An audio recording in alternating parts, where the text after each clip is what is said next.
मैं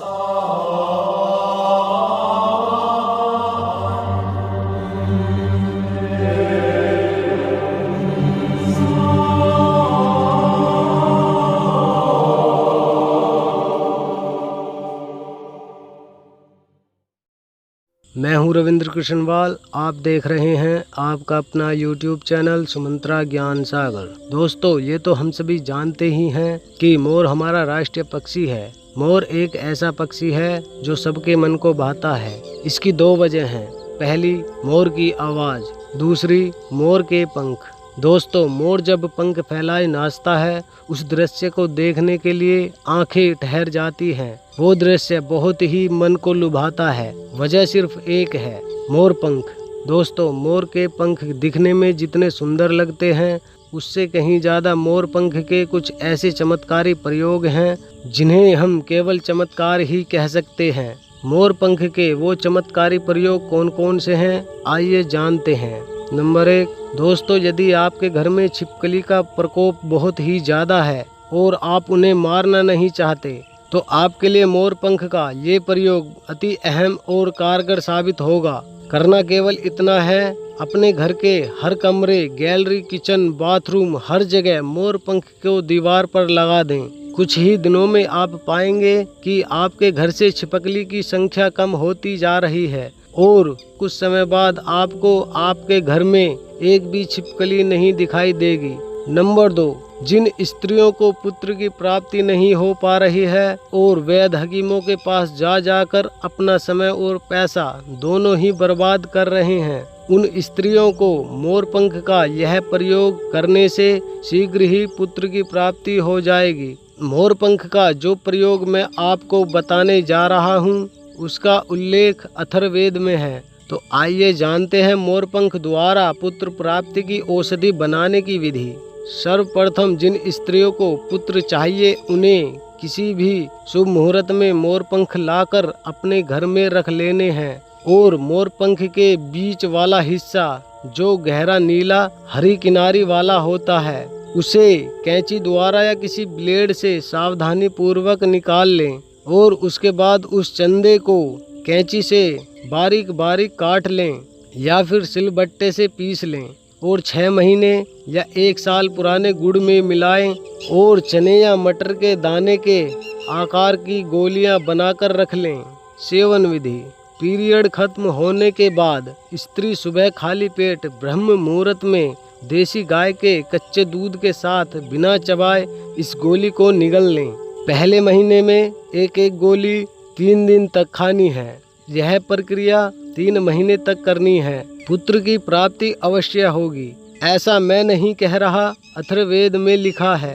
नंबर 3, यदि आपके पास धन की कमी है या फिर धन कमाने का जरिया नहीं है या फिर आप धन को खूब कमा रहे हैं मगर आपके पास धन नहीं रुकता, तो आपके लिए मोर पंख का यह प्रयोग बहुत ही लाभदायक साबित होगा।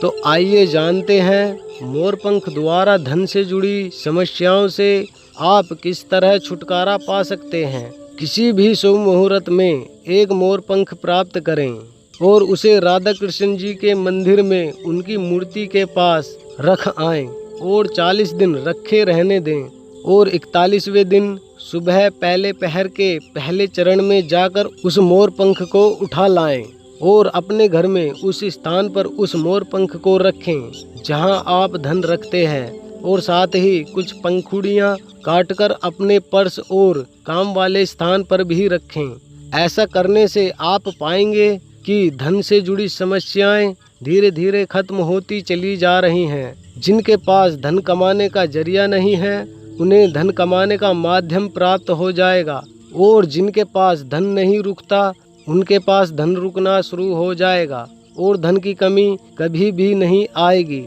नंबर 4, यदि आपका कोई शत्रु आपको ज़्यादा परेशान करता है और आप उससे लड़ना नहीं चाहते या आप उससे लड़ने में किसी भी तरह से सक्षम नहीं हैं या फिर आप चाहते हैं कि आपका शत्रु आपका मित्र बन जाए, तो दोस्तों मोर पंख का यह प्रयोग अत्यंत लाभदायक साबित होगा। तो आइए जानते हैं मोर पंख द्वारा शत्रु दमन का उपाय। दोस्तों किसी भी शुभ मुहूर्त में मोर पंख प्राप्त करें और मंगलवार या शनिवार को ब्रह्म मुहूर्त में हनुमान जी की मूर्ति के माथे से सिंदूर लेकर अपने मोर पंख पर अर्धरात्रि में उस शत्रु का नाम लिख लें और अपने घर में पूजा वाले स्थान पर पूरी रात्रि रखे रहने दें और अगले दिन सुबह ब्रह्म मुहूर्त में बिना नहाए उस मोर पंख को जल प्रवाह कर दें।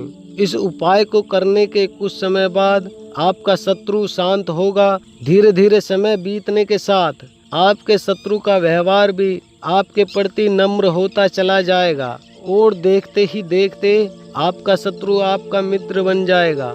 नंबर 5, यदि आपके जीवन में नकारात्मक ऊर्जा का प्रवाह कुछ ज्यादा है या फिर आप अपने जीवन में नकारात्मक ऊर्जा से बहुत ज्यादा परेशान हैं, तो मोर पंख का यह प्रयोग आपके जीवन की हर तरह की नकारात्मक ऊर्जा को दूर भगाएगा और साथ ही आपके घर में, आपके जीवन में सकारात्मक ऊर्जा का भी प्रवाह होगा। तो जानते हैं मोर पंख द्वारा नकारात्मक ऊर्जा को दूर भगाने का प्रयोग। दोस्तों किसी भी शुभ मुहूर्त में मोर पंख प्राप्त करें और अपने घर में या अपने कमरे में अग्नि कुंड में इस मोर पंख को जलाएं।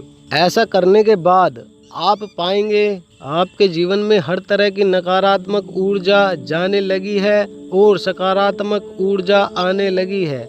नंबर 6, यदि आपकी कुंडली में राहु केतु द्वारा काल सर्प दोष का निर्माण हो रहा है, तो मोर पंख द्वारा किए गए इस प्रयोग से काल सर्प दोष का प्रभाव कम कर सकते हैं और साथ ही अच्छे फल देने वाले ग्रहों को भी बल दे सकते हैं। तो दोस्तों आइए जानते हैं मोर पंख का वह प्रयोग जिसे करने से आप अपनी कुंडली के काल सर्प दोष का प्रभाव कम कर सकते हैं और बाकी अच्छे फलदायक ग्रहों को बल दे सकते हैं। किसी भी शुभ मुहूर्त में 7 मोर पंख प्राप्त करें और सोमवार को अपने तकिए के अंदर रख लें और उस तकिए का उपयोग खुद ही करें। किसी और व्यक्ति को उस तकिए का प्रयोग न करने दें और इसके साथ साथ अपने शयन कक्ष की पश्चिमी दिशा वाली दीवार में 11 मोर पंख से चक्करनुमा आकार दें और उसे उस दीवार पर ही लगा रहने दें।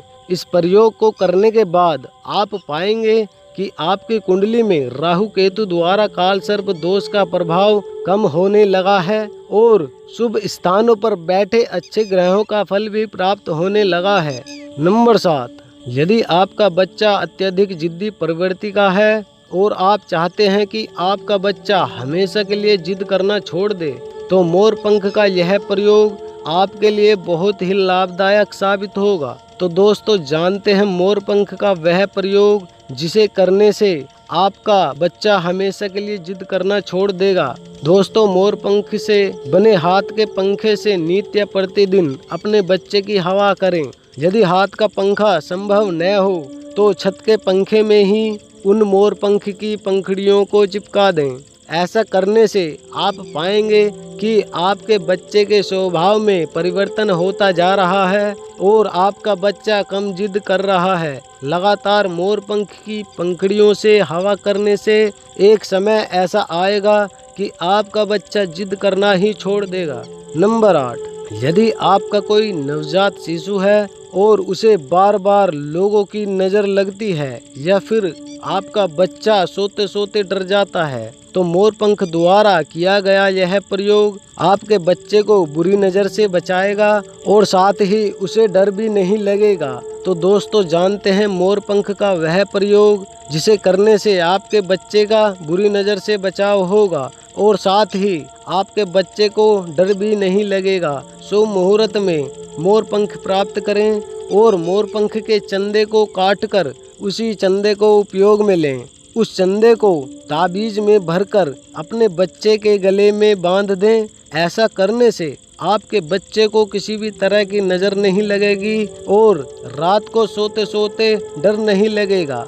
नंबर 9, यदि आपके बच्चे का पढ़ाई में मन नहीं लगता या मंदबुद्धि है, तो मोर पंख का यह प्रयोग आपके बच्चे का मन पढ़ाई में लगाने के लिए मदद करेगा और धीरे धीरे आपका बच्चा मंदबुद्धि से तीव्र बुद्धि होता चला जाएगा। एक मोर पंख को शुभ मुहूर्त में प्राप्त करें और उस मोर पंख को अपने बच्चे के स्कूल बैग में रख दें।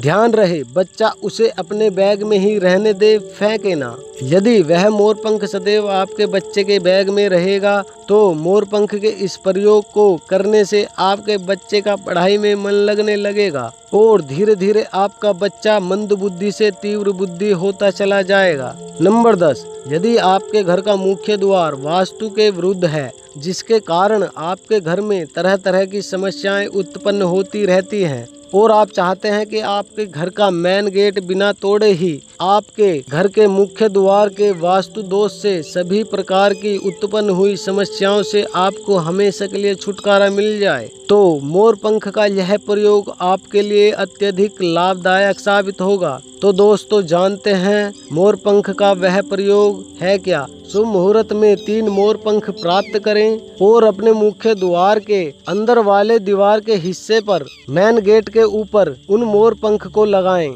मोर पंख का यह प्रयोग करने के बाद आपके घर के मुख्य द्वार से उत्पन्न हुई सभी तरह की परेशानियों का अंत होगा और आपके घर में सकारात्मक ऊर्जा का आगमन होता चला जाएगा। नंबर 11, यदि आपके शरीर का कोई भी अंग किसी भी तरह से जल चुका है और आप चाहते हैं कि वो मेरा जला हुआ हिस्सा जल्द से जल्द ठीक हो जाए और उस पर जले हुए का कोई निशान ही न बचे, मोर पंख का यह प्रयोग ये आपके लिए बहुत ही लाभदायक साबित होगा और इसे करने के बाद कोई भी जले हुए का निशान बाकी नहीं रहेगा। आपको एक मोर पंख शुभ मुहूर्त में प्राप्त करना है और उसे अपने उस जले हुए हिस्से पर बांध लेना है। आप पाएंगे कि जल्द से जल्द आपका वो जला हुआ हिस्सा ठीक होता जा रहा है और कुछ समय बाद आपके जले हुए का निशान भी बाकी नहीं रहेगा। तो दोस्तों ये थे कुछ मोर पंख के ऐसे विचित्र प्रयोग जिनके बारे में लोग बहुत ही कम जानते हैं और जो जानते हैं वो ज्यादातर इन चीजों पर विश्वास नहीं कर पाते,